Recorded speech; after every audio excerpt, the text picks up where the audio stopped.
This week on the show, meet three amazing Indians whose endeavours are a great source of inspiration. A lecturer by the day and a shoe shiner by the night, Selva Kumar is committed to providing education to underprivileged children. To know about this extraordinary Indian, log on to www.selvakumar.co. Giving a healing touch to these majestic raptors, Nadeem Shahzad and Mohammad Saud have rescued and rehabilitated countless birds of prey. To know about our eco-saviors, log on to www.nadeemandmohammad.co. And British-born social anthropologist Brian Jenkins is quietly redefining education in his small school in Kodaikanal. To know about this Indian at heart, log on to www.brianjenkins.co.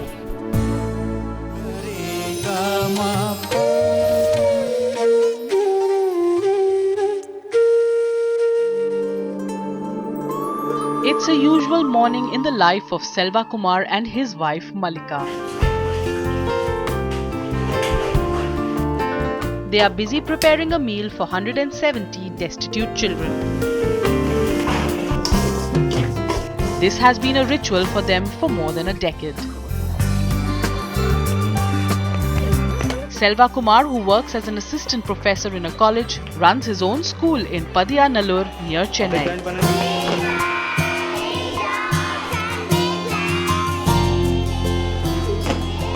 A humble setup that provides free education to underprivileged children. என்னோட பள்ளின்னு சொல்றத விட இதுதான் எங்களுடைய உலகம். இதுக்குள்ளேயே தான் நாங்க சுழண்டு கொண்டு இருக்கோம். காரணம் என்னன்னா இந்த குழந்தைகளை எங்களது குழந்தைகளாக நாங்க எடுத்துக்கிட்டதுக்கு அப்புறம் அவங்களுக்காகவே நாங்க என்னெல்லாம் செய்ய முடியும்ன்றதை பிளான் பண்றோம். But this ordinary man has an extraordinary story to tell. Selva resorts to a unique way to mobilize funds for his school. After taking his college classes in the morning, this teacher sets out on the busy roads of Chennai in the evening, equipped with a banner and a shoe polish kit. And as curious onlookers gather, he goes about his business of wiping and polishing shoes, all for a noble cause. ஒரு school நடத்தணும், அதுவும் ஆர்ஃபன்ஸ்க்காக எடுத்து நடத்தும்போது எதிர்பார்க்காத நேரங்களில் எதிர்பாராத பிரச்சனைகள் வந்திருக்கு.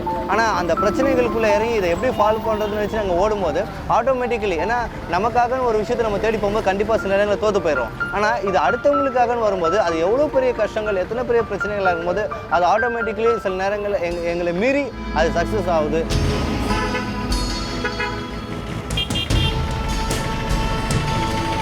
Selva travels the extra mile not only to earn additional bucks for his school and children, but also to spread awareness about his mission in life, to educate every single child in the country. I'm most proud about that Selva Kumar is doing this kind of job. Even he is motivating lot of college students and school children. To enable more children to attend his school, Selva Kumar has also started a free bus service which ferries more than 170 students to the school.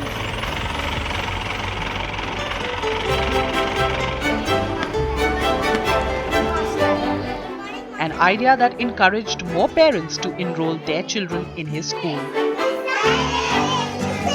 எங்கள் ஹஸ்பண்டுக்கு உடம்பு சரியாயிடுச்சு. அதனால் எந்த ஸ்கூலில் எங்களால் இவ்வளோ fees கட்டி கம்மியாக கட்ட முடியாது எங்களால். அதனால் உடம்பு சரியாமல் இருந்தனால இந்த ஸ்கூல் நாங்கள் தேர்ந்தெடுத்து ஸ்கூலில் சேர்த்து விட்டோம். எல்லாமே ஃப்ரீயாக கிடைக்கிது எங்களுக்கு. இந்த ஸ்கூல் மாதிரி எந்த ஸ்கூலுமே கிடைக்காது எங்களுக்கு. The journey has been far from easy for this crusader. He started work towards building the school in 2002. It was after 5 years of sweat and toil that Anna Teresa Nursery and Primary School got recognized by the government of Tamil Nadu. Wish you happy birthday. ரெண்டாவது song பாடுவீங்களா? அந்த ரெண்டாவது song Determination, perseverance, and his undeterred spirit made his dream come true. எல்லாருமே நினச்சா எதை வேணாலும் சாதிக்க முடியும். ஆனால் நம்மளால் முடியுமா முடியாதான்ற கேள்வியிலே நிறைய பேர் தொலைஞ்சு போயிடறாங்க. அதனால் நான் என்ன சொல்கிறேன், முதல்ல உன்னை யார் நிரூபிக்க, நல்லா படிங்க, நல்லா உழைங்க, நல்லா சம்பாதிங்க, நீங்களாக வாழுங்க. அப்போது வாழ்க்கையில் எல்லாத்தையும் வெற்றி அடைய முடியும். இதை விட்டுட்டு இன்னொருத்தரை அண்டி வாழணும், இன்னொருத்தரை எதிர்பார்த்து வாழணுன்ற ஒரு வாழ்க்கை வாழும்போது நாம் எங்கேயாவது ஒருத்தர் தோற்று போயிடும். ஸோ எதுக்காகவும் யாரிடம் கையேந்தக்கூடாதுன்றது என்னுடைய. Apart from free education, Selva also provides the students free uniforms, free books, stationery, and a midday meal. And it is his wife Malika who has been his pillar of support. She not only prepares meals for hundreds of students but is also a teacher in the school. இந்த டைமில் இந்த பசங்களுக்கு லஞ்சும் ஏன் நம்ம கொடுக்கக்கூடாதுன்னு decide பண்ணோம். So அப்படி லஞ்சுன்னு ஒரு விஷயம் வரும்போது என்னால் அதை முழுமையாக எடுத்து எப்படி பண்ணுறதுன்னு கூட ஒரு ஐடியா இல்லை. பட் அந்த டைமில் என் மிஸ்ஸஸ் வந்து யாரோடைய ஹெல்ப்பும் வேணாம், என்னாலே சமைக்க முடியும், நானே பண்ணுவேன்னு சொல்லி என் மிஸ்ஸஸ் மல்லிகா அவங்க சொன்னாங்க. ஸோ இறங்கும்போது பயந்தோம், எப்படி முடியும், டெய்லி பண்ணுறது கஷ்டமாச்சுன்னு நினச்சோம். பட் அதை எப்படி ஃபஸ்ட்டு டே ஆரம்பித்தோமோ அதே மாதிரி இன்றைக்கி வரைக்கும் அவங்களுடைய ஓன் இன்ட்ரெஸ்ட்டில் அவங்களோட ஓன் சாட்டிஸ்ஃபைடோடு இதை செஞ்சு கொடுக்குறாங்க. இப்போ சொசைட்டியில் வந்து ஒவ்வொருத்தவங்களும் ஒவ்வொரு விதமான வேலை செஞ்சு அவங்க ஃபேமிலிக்காக ஓடும் பொழுது இப்போ மற்றவங்களுக்காக என்ன பண்ணணும் அப்படின்னு நினச்சி எங்கள் ஹஸ்பண்ட் போகிறதுனால ஸோ அவங்கள மணந்துக்கிட்டது நான் ரொம்ப சந்தோஷப்படுறேன், ரொம்ப பெருமைப்படுறேன் கூட. ஸோ அவங்க கூட இணைஞ்சு என்னால் இன்னும் என்ன நல்லா செய்ய முடியும், அவங்க செய்கிறதுல நானும் பார்ட் எடுக்கணும்னு நினச்சி தான் ஒவ்வொரு விஷயங்கள்லையுமே இறங்கி நாங்கள் பண்ணிகிட்ருக்கோம். Valarmadi, a 34-year-old widow, lost all hope when her husband committed suicide 5 years back. A mother of two, she had nowhere to go till Selva Kumar and his wife stepped forward to lend a helping hand. Today, both her children study in their school and want to work towards helping others. அவர் இறந்தது வந்து ஒரு கடன் பிரச்சனைனால, budget பிரச்சனைனால அவங்க இறந்தது. ஆனால் அந்த time வந்து sir வந்து என்கிட்ட எதுவும் சொல்ல. ஒரு வாரம் சென்று வந்து சாரும் மேமும் வந்து உங்கள் பிள்ளைங்க படிப்பை நினச்சி நீங்கள் கவலைப்படாதீங்க, உங்கள் 3 பிள்ளைங்களும் எங்களால் முடிஞ்ச அளவு நாங்கள் கண்டிப்பாக படிக்க வைப்போம், நீங்கள் வருத்தப்படாதீங்க அப்படின்னு சொன்னாங்க. From being a teacher to polishing shoes at a bus stand.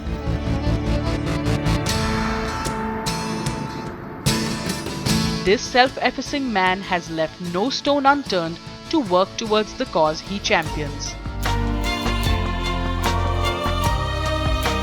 A cause that is providing a bright future to many.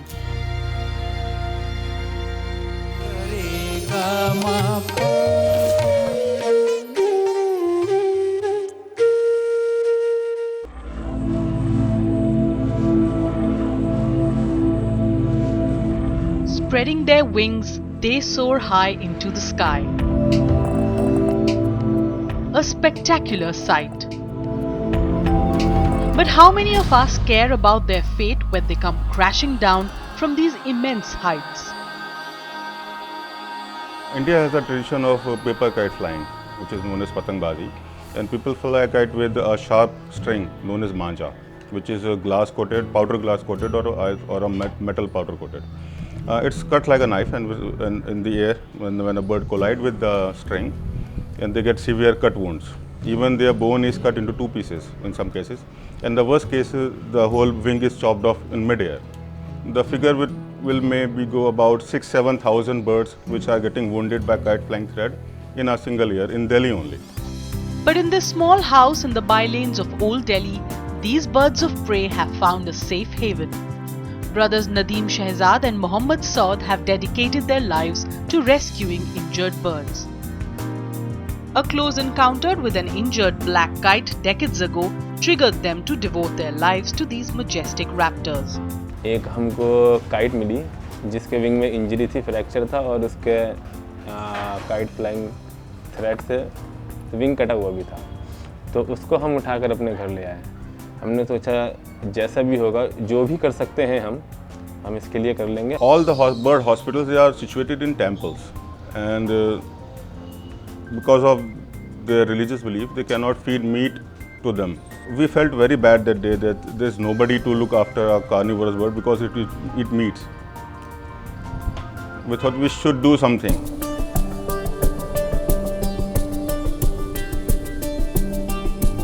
Knowing well the little attention these raptors garner in bird hospitals because of their inherent nature of being carnivores, Nadeem and Mohammed started on this unique journey in 2003. They now run an aviary on the rooftop of their house, a humble abode for these birds of prey. Majority of them is a black kite. It's a very common bird of prey found in Delhi. And we have Egyptian vultures, the last vulture species which is left in Delhi. Like we have egrets, cattle egrets. We have crows, some crows. We get a lot of owls also, like barn owl, which is in very good number in Delhi. We have few of them right now. It's about their baby season coming up. So in few days we have a lot of barn owl with us. And some rare species comes and go, like peregrine falcon. Sometimes we have like booted eagle. Running an organization called Wildlife Rescue, Nadeem and Mohammed also operate an ambulance service on their motorbikes.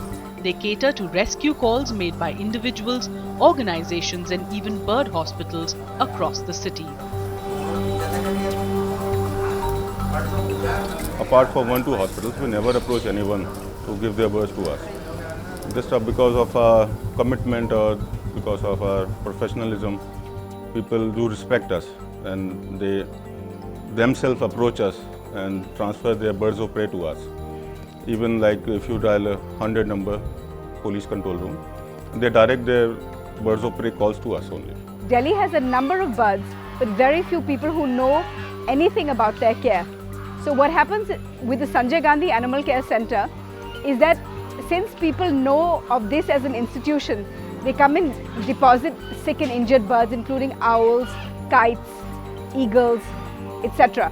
What Nadeem does then is we contact Nadeem and then he collects these birds from us, takes them to his avian care facility where they recover and they are released. After bringing these injured birds of prey to their home, the two brothers give them the required medical treatment from the confines of a small room which doubles up as an infirmary as well.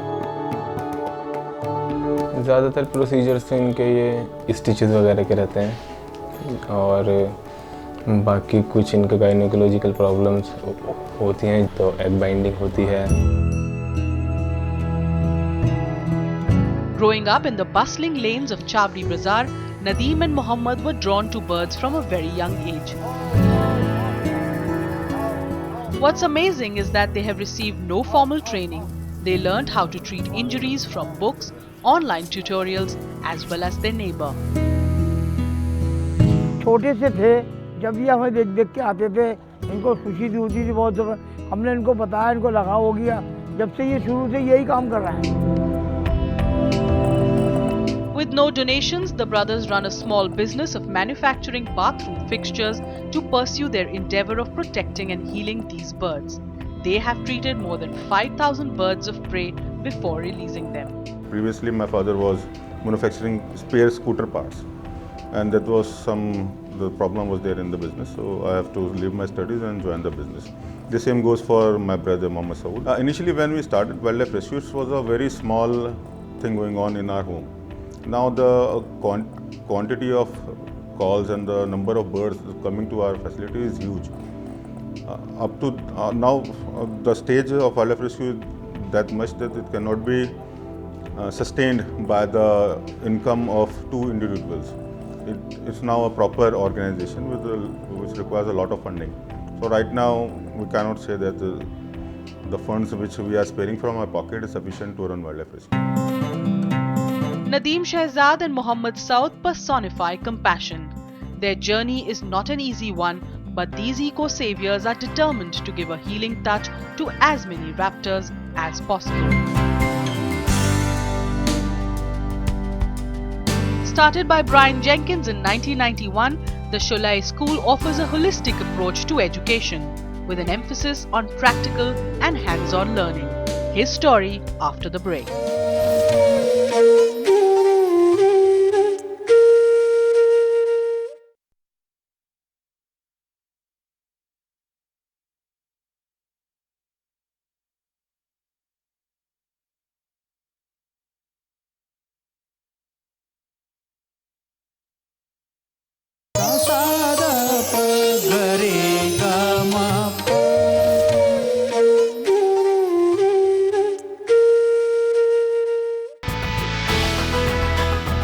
solar panels and a mini hydropower plant to generate electricity. In the middle of this green lush terrain in Kodaikanal, there exists a quaint school that uses renewable energy to meet all its power requirements. In general, we feel that children learn not through mugging up, but in a variety of ways. Mugging up is the most destructive way of teaching and learning, and that unfortunately is very commonplace in our India. So I'm aware of that, and I feel that practical work, practical activities are very good areas for learning. So we have engineering, and we have woodwork, and we have farm work, and all these, the children themselves say they find that their studies are move better because they have a break, not this constant sitting in the class from morning till evening, mugging up. No. You should have objected. You should have stood up and said, what do you think? The Sholai School was started by a British-born social anthropologist, Brian Jenkins, in 1991. It offers a holistic approach to education with an emphasis on practical, hands-on learning. Inspired by his teacher J. Krishnamurthy, this 69-year-old came to India 28 years ago and decided to spread the power of education in this beautiful valley. My inspiration was derived from having stayed with J. Krishnamurthy for 14 years at the J. Krishnamurthy Brockwood Park School in UK. Krishnamurthy encouraged me to think in terms of coming to India and working here. And at a particular point when my grandmother passed away, I had some money and I felt I could come and establish this project. Affiliated to the University of Cambridge, the Sholai School provides an equal opportunity for all sections of the society to come and learn.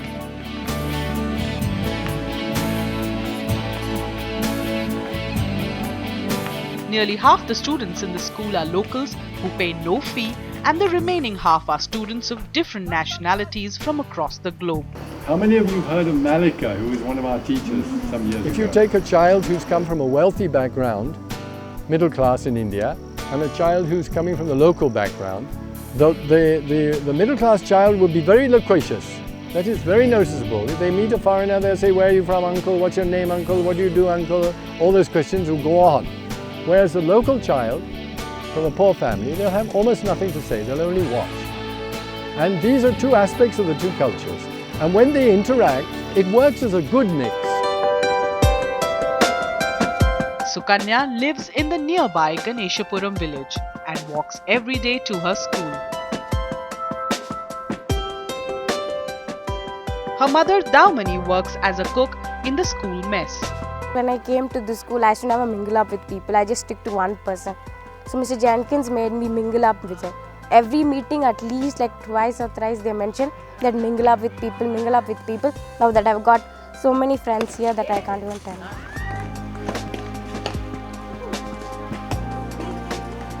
For the mother, it's a dream come true to see her daughter blossom into a confident and ambitious student. வெளியிலேருந்து நிறைய பொண்ணுங்க வந்து இங்கே படிக்கிறாங்க, பசங்க பொண்ணுங்க எல்லாம். அதில் என் பொண்ணு ஒன்று படிக்குதுன்னா அது எனக்கு ஒரு பெருமையாகவும் இருக்குது. எனக்கு ஒரு கனவு, என்னோட கனவு நிறைவேறியிருக்கு. Jenkins built this utopian campus by investing all that he had inherited from his grandmother. The campus buildings are made of eco-friendly materials and rainwater is harvested. Students do their part in running this self-sufficient school. They grow most of what they eat in their organic farms. They also run their dairy, manage the livestock, learn carpentry and make their own furniture. The teachers follow a discussion-based teaching module. An important aspect of the curriculum involves teaching students with practical skills for living sustainably. You know what there's some saying there, isn't there, about teachers thinking that they by talking they'll convey their information, but actually by doing, students learn a great deal more. The school offers students a chance to sit for the Cambridge exams, which gives them an opportunity to attend this university. This out-of-the-box approach to education has held the alumni in good stead. you could say I had like no identity. I was just like another normal person in society, you know, where I would just like do the normal activities and then just like follow and then the day would end. Whereas here, you know, I really started looking into life. So this is what brought in a lot of change in me. So today I have an identity as Murali. It's because of Shorai. There's so much nature around, and which got me involved in looking at nature closely. So got me interested in wildlife and snakes and birds. And then Mr. Jenkins encouraged me to pursue my interests, and it's finally helped me land in the wildlife field.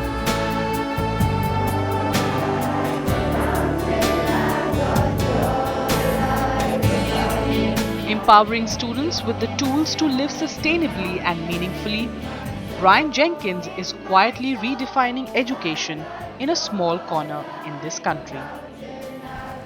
Academic subjects, physical exercise, these are also important. But for them to understand themselves emotionally, that is crucial. That is the need of the world, in schools, in countries all over the world.